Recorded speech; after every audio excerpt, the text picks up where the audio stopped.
সরকার যাই কিছুই করতে চাক না কেন, যে ভঙ্গিতেই করতে চাক না কেন, শেষ পর্যন্ত পুলিশের হাত দিয়ে করতে হয়। তারা করে দেবে না, তারা এনভায়রনমেন্টটা সৃষ্টি করে। ওই এনভায়রনমেন্ট না থাকলে তাহলে কোনো কাজ আর হয় না।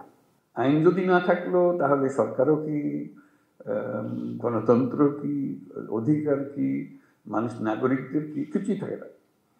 কাজে এটাই ছিল মূল জিনিস, যে আমরা পুলিশকে অবহেলা করে কিংবা পাশ কাটিয়ে গিয়ে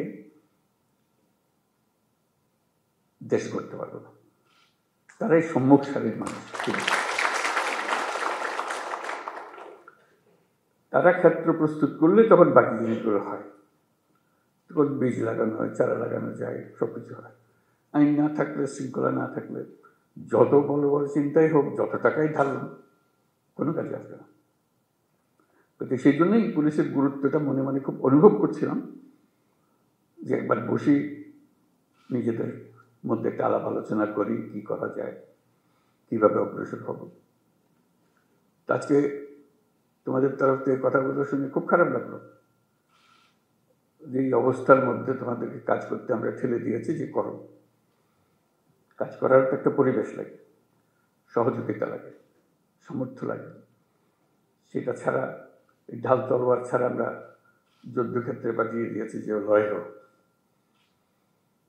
সেই জিনিসটা আমি অবশ্যই পরপরই এটা নিয়ে বৈঠক করবো, সমাধান করতে পারবো যাই না, কোনো জিনিস সমাধান করতে বড় কঠিন জিনিস হয়ে যায়, কিন্তু চেষ্টা করবো যে কি করা যায়।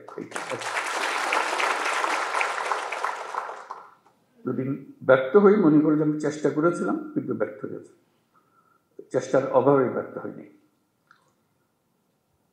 এটা প্রথম চোটে মনে পড়লো যে করা। এরকম আলাপ হলে অনেক কিছু মনে পড়বে, যেগুলো আমরা চেষ্টা করব। যদি আমরা বলি যে এটাই তোমাদের কাজ, দেশকে, পরিবেশটা সৃষ্টি করা যেখানে দেশ এগিয়ে যেতে পারে,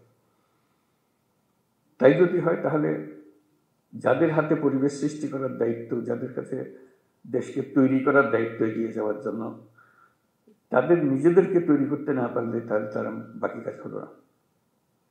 তো সেই জন্য আমরা অগ্রাধিকার দিতে চাই, প্রায়োরিটি দিতে চাই যে যেটা আমরা পারি।